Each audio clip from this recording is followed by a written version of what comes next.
Hey Keith, how's it going? Hey, Going Keith, how good. you doing? How are you? Yeah, great, buddy. I'm great. You? I'm doing well, thank you. So how's your day so far? Yeah, not too bad. Well, it's nice and early here. It's only 10 in the morning, but so far so good. Wonderful, wonderful. Yeah. So are you guys gonna be two or one more person is about to join? Yes, we have the third guy. He should be joining the meeting there now. He's not here, but he should be able Okay. to join in. Yeah, All right. I texted him there, so All right, um, sounds good. he said he's going to be sitting in his rehearsal room. Wonderful. And Yeah. you are Terence? That's right, Keith. Yeah, I'm the only one in the band who doesn't have a rehearsal room. So you're a free man. So you're a these free guys- man. I'm a free man. Yeah, my dogs own my house. These two guys, they've got lovely little areas with all their guitars. My drum kit's in the bedroom. Amazing. So rock and roll all night. Exactly. Yeah. The dogs love it. My wife doesn't. Happy days. Wonderful, wonderful. Good So- stuff.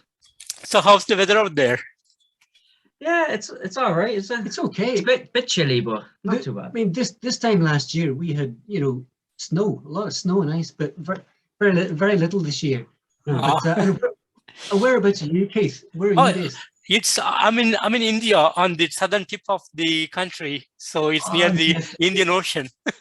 Yes, so you have the nice sweet Indian food. Lots of coconut. Oh yeah. Yeah, I work with a lot of Indian colleagues. I work Ah. for Tata. I work for Tata Consultancy. Wow, that's and- amazing. Yeah, and so like most of my colleagues are based in either northern India or Mumbai. All right, sounds good, sounds good. Yeah, so I know the differences between the food geographically. Amazing, amazing. Yeah. Happy days. Happy days, yeah. And Ren, do you have a full-time job or music is something you do full-time? This is me, brother. I'm too lazy to do anything else. Like, He's a music monster. That's all he does is music. yeah, That's he amazing. writes music, records music, does vocals, yeah, he plays guitars. He even buys drums. yes.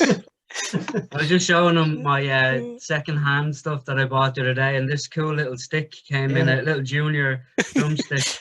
I'm amazed by it. I don't know why. Oh, there's Cass now. How are you, Cass? Hey, Cass, how you doing? Hey, Cass.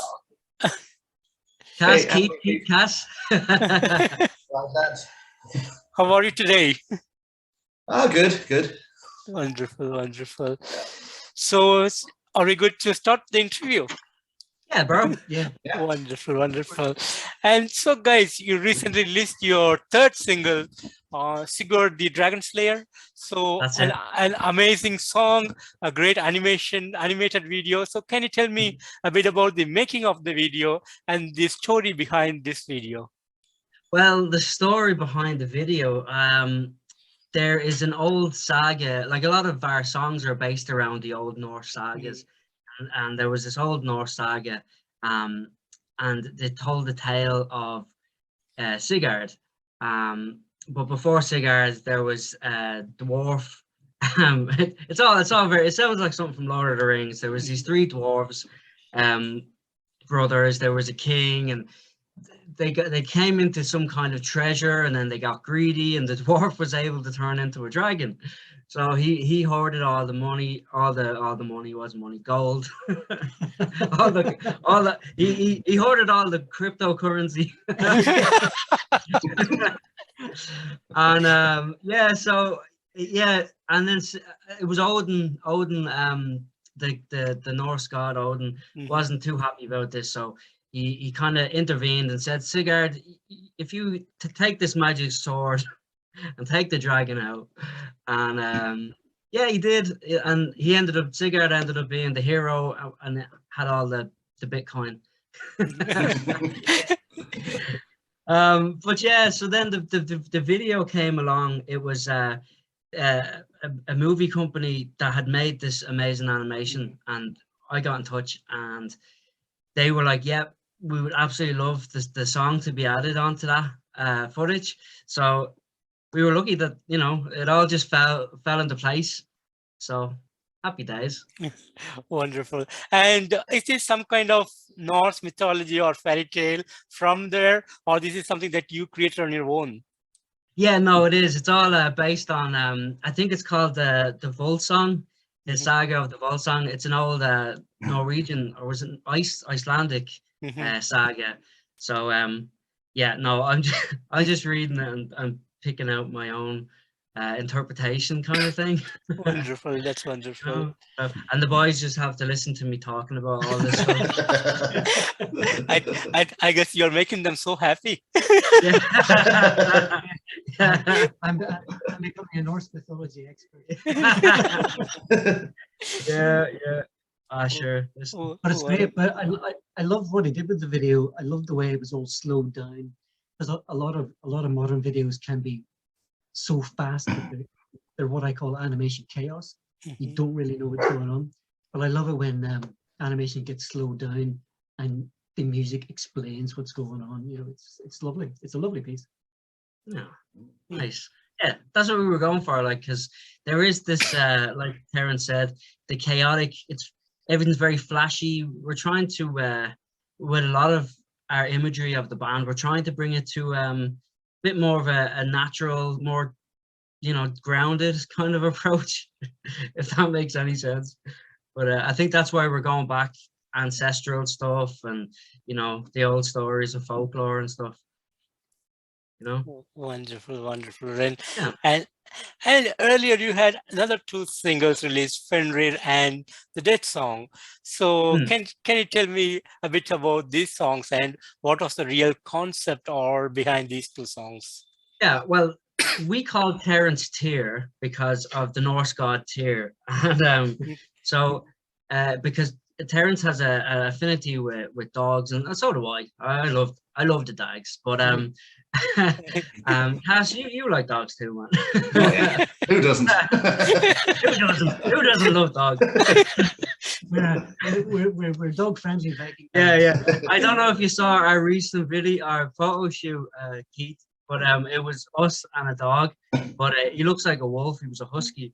So we've loads of offers of people wanting us to have video shoots and photo shoots with dogs now, with their dogs. And just for anybody watching, we treated him humanely, and he was fed constantly for 2 hours, so he got paid. He was spoiled rotten. He's spoiled rotten. Well, he's I'll send you a picture later on, Keith. But he that was later. We're jumping the gun here, but Fenrir is another story of the Norse folklore or mythology, and it was just one that really stood out to us because, you know, obviously we have a soft spot. We're these tough Vikings, but we're only soft, you know, animal lovers at the end of the day. There's no animal sacrifices with us. But we had an affinity to the whole story of Fenrir and Tyr. And Tyr is a Norse god who lost his hand, even though he had a connection with Fenrir. Fenrir is a giant wolf who's supposed to bring on Ragnarok and the end of days and all this sort of stuff. But Fenrir was just a story that we had to write our own interpretation on. So yeah, that was the first single with United Music Mafia, wasn't it? Yeah. And it was I'll tell you a story about the recording process of that song. It was just finished, and I wrote to the boss man. Hello, Sean, boss man. Hey, Sean. OG Big Sean from United Music Mafia. I just wrote him and I said, listen, I have the track finished, and he was all excited and he was like, yeah, great, send it on to me. And just as I went to do it, my computer decided to erase everything. The entire track just got wiped, and I had it backed up, but the backups got wiped. Whatever happened, it just got corrupted, the file. And I nearly had a canary, man. It was it was pretty bad, like. And I'd never been so close to having a nervous breakdown recording music in my life. But I you know, my missus came in, Kathy, my shield maiden. She calmed me down. She's like, "It's grand. It was meant to be." And I was writing to the two boys. I was like, "Oh my God, I cannot believe this is happening, lads." And I ended up piecing. I got, bits of tracks here and there. There was files scattered everywhere. I still don't know what happened exactly, but I was like grabbing, from this file and getting like piecing the song back together. And then it was a 3-minute song, and I was so frustrated with it. It ended up being a 5-minute song. So it's much bigger and larger and has this lovely percussion element to it. Yeah, like tribally kind of stuff that were thrown in afterwards. Just because I wanted to hit things. It was like we had all. It was stress relief. Yeah, it was a drum circle therapy time for me.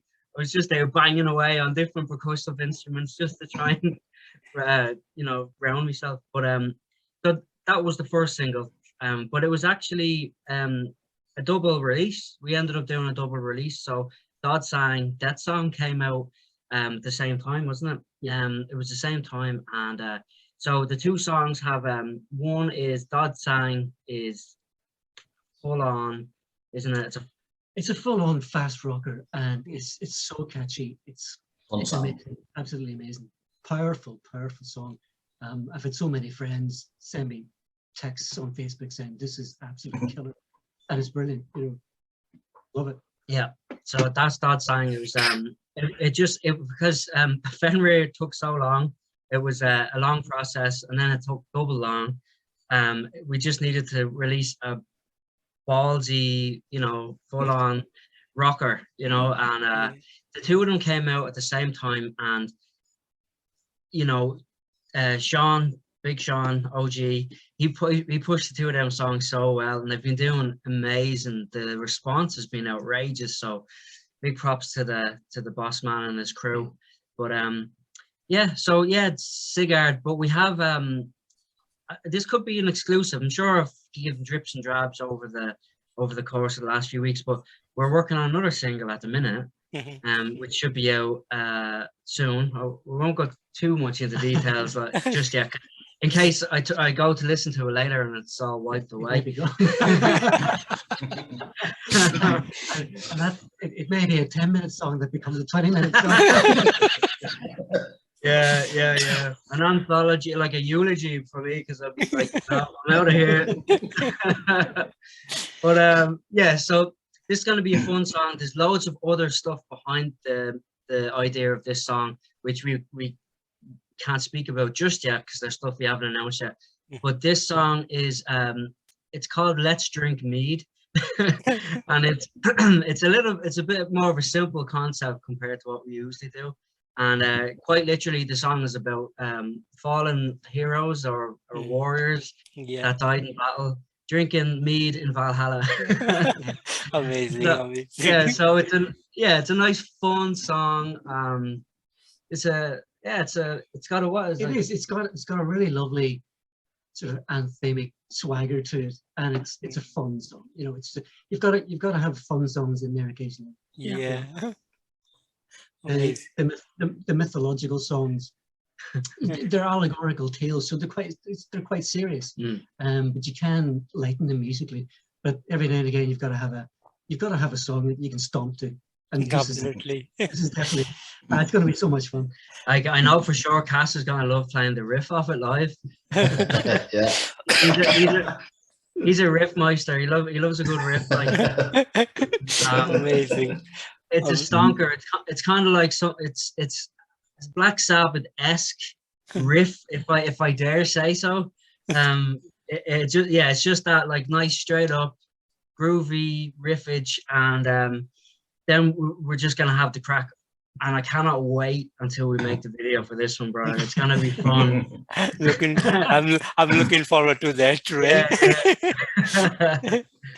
Cool. And Ren and the team, recently you guys have started a new activity through Facebook, weekly meetings with the fans and the heathen tribes. So how is it going, and how has the reception been so far? Yeah, nice, man. I mean, it was an idea for people to get to know us a bit more. other than just being these Vikings Mm. that drink mead and sing about the old gods and stuff like. So we just thought we'd give a bit more of an insight as the type of people that we are, and it's going really well. The boys seem more popular than I do in that sense. You know, people are like, you've heard all that about him, like whatever about him. They're very interested in the two boys. Like, what did you do this week? What did I do? I did, I did a soundtrack.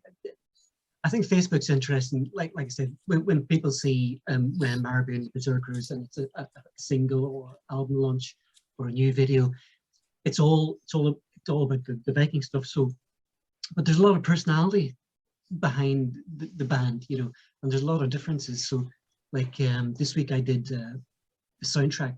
Was it soundtrack? Jaws. My dad took me to see Jaws when I was a kid, and that film and John Williams' music has stayed with me, you know, ever since. And that soundtrack made me a fan of soundtracks. I've been listening to soundtracks since then. And that got me into classical music, and then classical music, I went into rock music. So there's little bits like that help explain the personalities behind the band.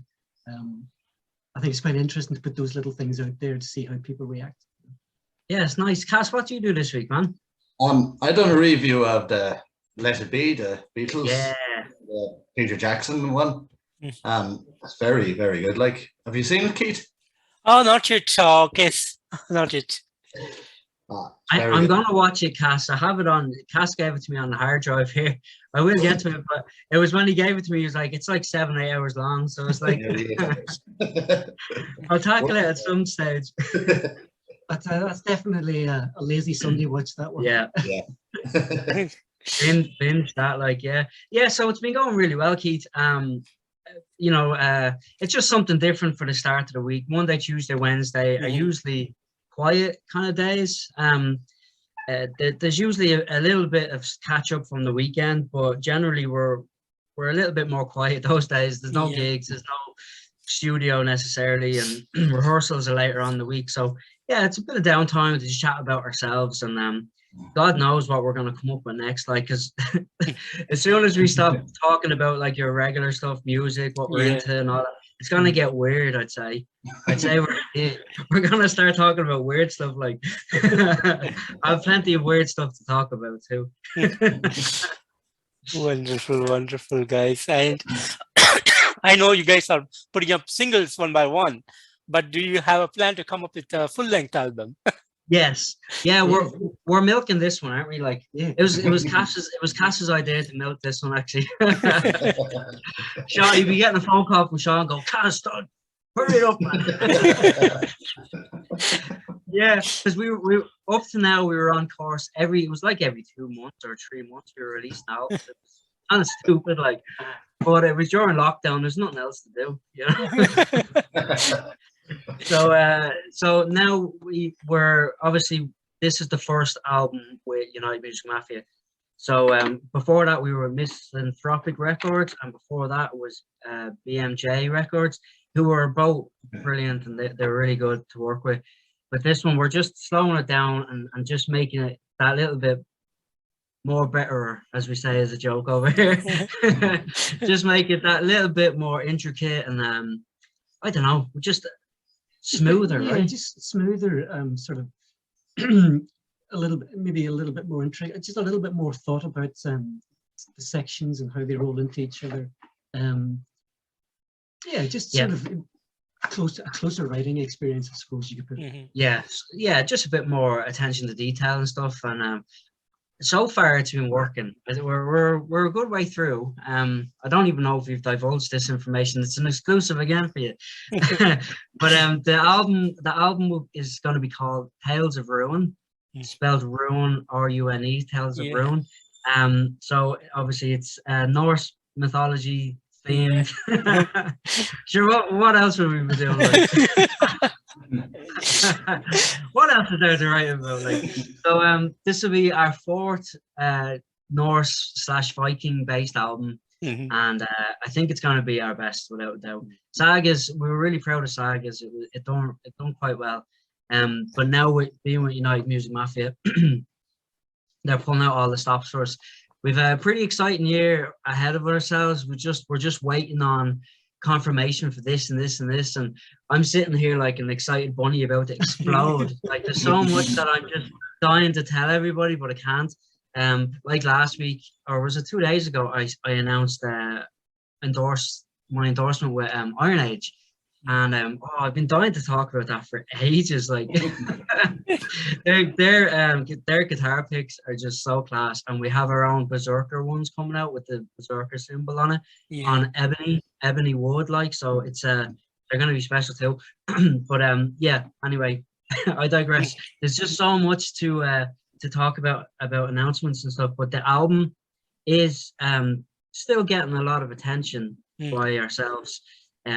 Every week there's always another bit of work being done, and like it's nice that we're not rushing this one, but it's still pretty quick. It's still a pretty quick process. I think it's well over halfway done. So because we're taking that little bit of a longer stretch, and people are so used to getting albums churned out, we're thinking we'll release a few more singles just to keep people, you know, interested, because they're so used to us churning them out. So that's kind of been the thought process behind that, Keith. Wonderful, wonderful. And would you like to share how you guys all got together and formed the band? That's a lovely story, isn't it? Yeah. Well, the Aussie gig? Yeah, the Aussie gig. Yeah, the Aussie gig.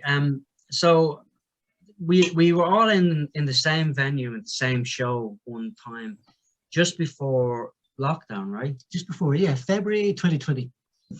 February 2020, and it was your Terence's wife put on the show for the fires, wasn't it, of Australia? There was really bad fires in Australia in December, January, and February 2020, and my wife, who's Australian, came up with this idea of putting on a show to raise money for some of the communities down in New South Wales, which is where she's from. Cass was there with his band. Ren was in the audience with Kathleen, his shield maiden. I was just there drinking. The two boys are working. I was playing with another local band. I can't remember how we actually met. Well, it was the week leading up to that gig. I had briefly said hello to Cass before at a show. Kind of like me, Cass was playing bass, and I was like, a stranger coming up to him, go, "That's really awesome, man. That was a great set. You were deadly." So I was planting the seed in his head slowly. But then on that particular night, I'd spoken to Terence on Facebook leading up to that show, because we were following each other's music up to that point, but we never really spoke. We had a little chat anyway. But then that night, you know, when I got to the venue, I made a beeline to Terence. I wanted to chat to this man, because like it was just he just had a kindred spirit kind of vibe, like, and same with Cass. And the first thing you spoke to me about was soundtracks. Yeah. You know, so straight away I was like, this dude knows his stuff. Like, so then Cass played a set with his band. Well, it was Joaldi, right? He was doing session type work, right? And he just blew the lid off it, and I was like, okay, yeah. So I'm always scheming, you see. It looked like I was just a passive guy standing there in the audience having me whatever I was drinking. But the cogs were turning, and I was like, okay, Cass bass, yeah, okay. And then Terence played his drums later on, and I was like, yeah, I want him to play drums with me. So then I went up to him later that night, and I had no actual plans per se. I just knew eventually I wanted to do a solo project, because I was in a band called Paralysis at the time. I saw Terence after the show, and I said, dude, that was killer. I said, when I want to start a solo project, would you be down? And he goes, yeah. And then the very next month, lockdown, boom, everything shut down. Because we're living in Letterkenny in Donegal, and I'm originally from Dublin, so that's 4 hours away. And I just started to make friends out here, man. like rock friends, music friends, and I had to then stay in my house for months. So that's what spawned the whole all the albums, the solo albums coming out. And then eventually we got out of lockdown, and it was 6 months later, I think. And I texted the boys and I said, was it a year? It was a year and a half of lockdown, and I got a text from Ren last June. I came home from work. I was working somewhere or doing a course. I was doing a course, and I got this text. I looked at it, I read it, and I thought, have I misread that? And I handed the phone to my wife, and I said, what does that say? And it says, oh, Ren wants you to just join his band. And I couldn't believe it, you know. And I think I had been having quite a bad week, and I just went, oh my God, it's actually happened. Yeah. Because I've been following Ren's singles and albums for a year and a half, and he was turning out an album every 3 months, every 2 or 3 months. And I was making little comments about, oh, I love the piano there, or I love that Tony Iommi riff there. And we just stayed in contact. And then he sends me this message saying, do you want to be in my band? I said, yes. Yeah, man, it was the same. I wrote to Cass and Terence the same evening, and another good buddy of ours that was in the band at the start, Damien. And the 3 boys, that was like literally within the space of a few hours, I had a band in a town that I knew no musicians. Like it was pretty badass. Oh, I'm after breaking something there. But I can just imagine Ren that evening sitting at home going, yes, my plan is Yeah. I love it when a plan comes together. Yeah, so it was pretty magical. It was like something from a movie there. And so I was all excited. And the plan was that I was gonna, you know, keep pushing Ren Marabou, and then just have these guys playing with me. And after it wasn't even our first rehearsal. The first time we actually met as a group was a music video. I dragged all these boys up to the middle of nowhere to like this like ruined kind of, what was it, farmhouse. Shepherd's Hut. Yeah, Shepherd's Hut, out beside this giant mountain, and there was nothing around. And I dragged these boys out, and they were like, "What is up with this guy?" Well, it sounds great, crack. Yeah, it was brilliant. But it was the first time we were all together, and we had to pretend like we knew how to play together for the video.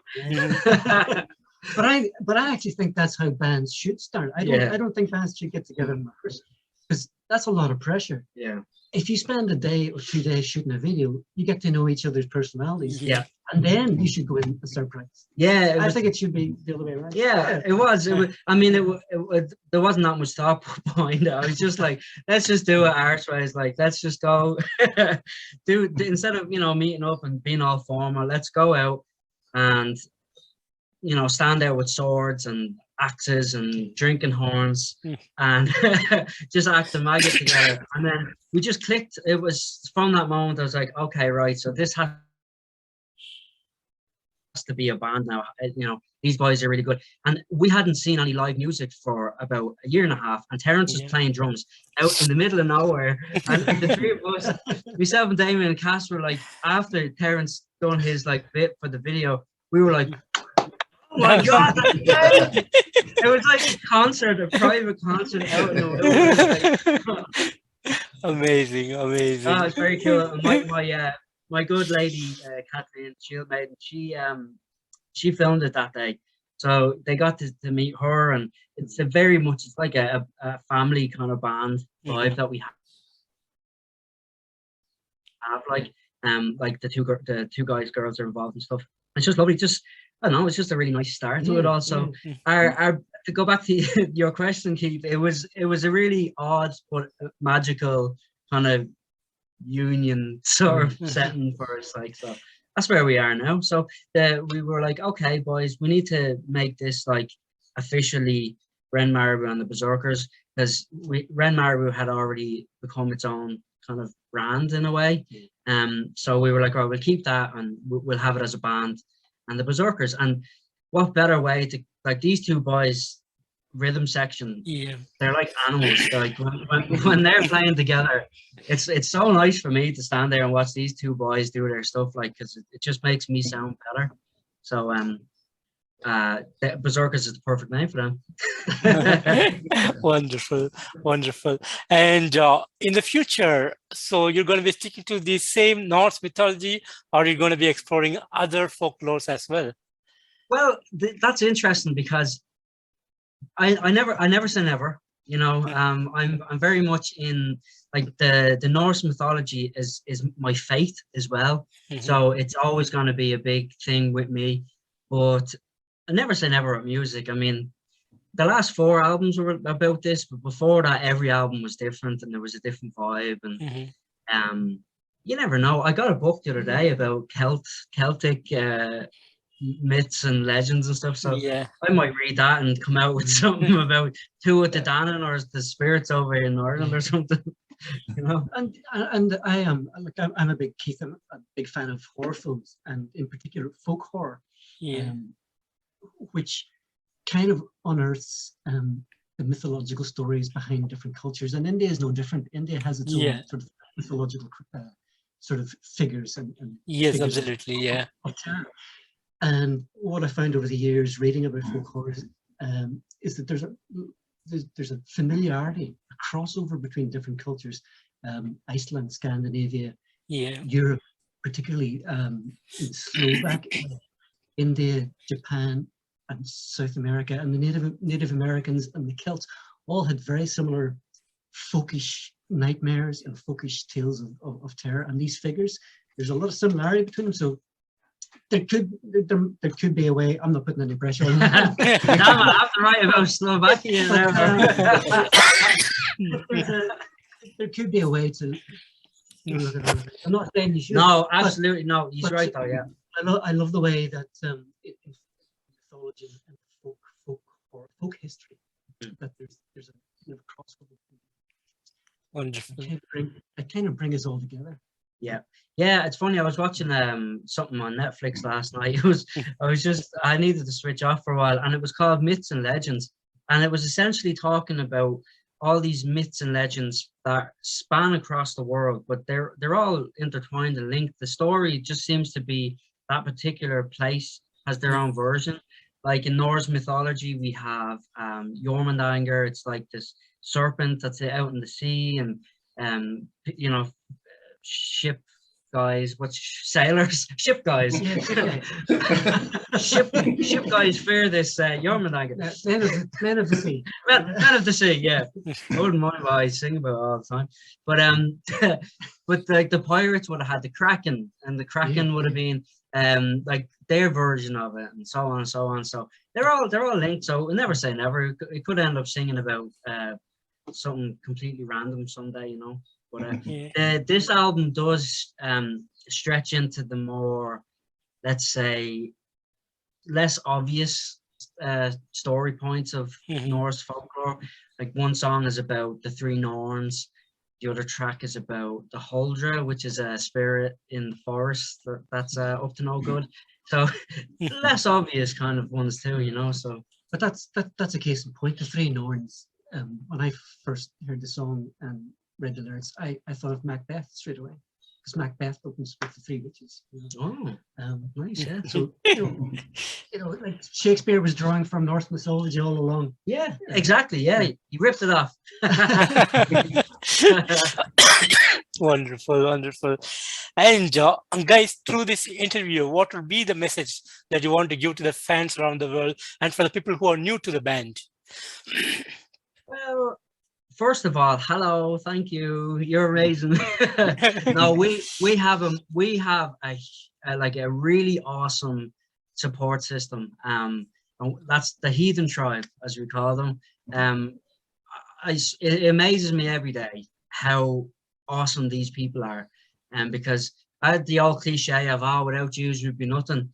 But quite literally, for smaller bands like ourselves, having a following that's really awesome, passionate, and just, you know, they've become friends more than anything. Like, it's just great to have that community.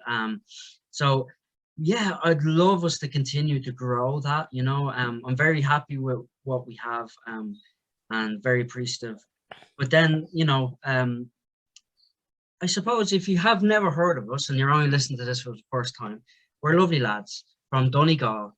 I don't sound like I'm from Donegal, but it turns out that my genealogy, as well as the Norway and Scandinavian thing, Donegal. I have a lot of family from ancestral lines back in Donegal, so I feel like this is my land too. So we are Vikings. We like to walk on the beach. No, I don't know, lads. I'm messing up this question. No, it's no, I think it's great. This is coffee, by the way. I can see from your messages that Wonderful, wonderful. Like, I'll give an example. I worked with a guy years ago, and I haven't seen him for years.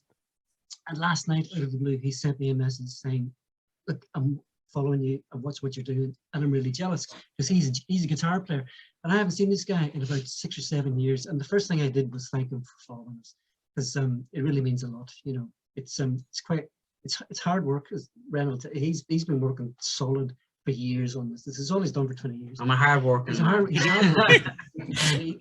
He's brought the name and the brand to a level where people are starting to pay attention, and he was kind enough to bring us in at a fantastic stage. But I think the message is, look, we love what we're doing. You know, we believe it's good. We hope that you think it's good, and we appreciate everybody who follows this or sends us a message. Yeah. We'll give you some free plectrums and stuff like that if you follow us. Maybe the odd CD, or if you want to come around, we'll make you tea. Have some mead. You know. Absolutely. Wonderful, guys. And guys, I want to thank you, all the three of you, especially for giving me this opportunity today to have this interview with you. It was real fun and very informative. And you guys are doing amazing music, making a lot of people happy around the world. Great music, by the way. And I wish you all the best in the coming days, and looking forward to the next single and for the upcoming album. And thanks for all this information again. And I wish you good luck again, guys. Thank you, Keith. You're an absolute legend, brother. and you have a good day, guys. Take care of yourselves. You too, brother. Yeah. Stay awesome, brother. Stay awesome. You too. Bye-bye. Bye. Take care. Bye-bye.